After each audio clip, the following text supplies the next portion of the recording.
Nahaharap sa reklamo ang isang pulis matapos umunong manutok ng baril sa isang mangangalakal na may kapansanan. Ang suspect napagalamang may dati na rin palang na biktima. Balita hatid ni Athena Imperial. Isang may kapansanan ang tinutukan umano ng baril ng isang pulis kagabi sa Cubao, Quezon City.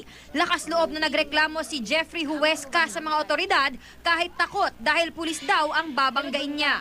Mag-aalas 10 kagabi, katatapos lang daw mga lakal ni Huesca nang lapitan ng suspect. Umihilang po ako saglit dito. Tapos po si Ripo nasa jeep lang po umihilang pala. Nung nakita ka niya?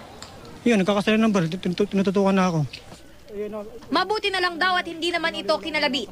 Kwento ni Huesca, amoy chiko raw ang suspect at namumula ang mata kaya hinala niya. Nakainom ang pulis. Pero hindi lang pala si Huesca ang nabiktima ng pulis na kinilalang si PO2 Roy Concepcion.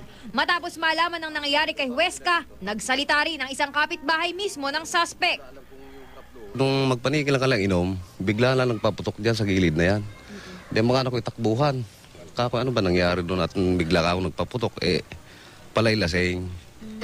Tapos hindi lang yon at pag sila nag-iinom dyan sa taas, ang kanilang pinag-inuman buti, dito ibinabato sa amin. Pinuntahan ng mga taga-barangay at isang pulis ang bahay ng suspect pero bigo silang makausap si Concepcion.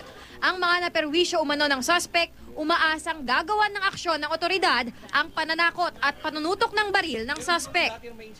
Padadalan po na namin ng sumon para pumunta po siya dito sa may barangay para makuha na lang po ng statement. Athena Imperial, GMA News.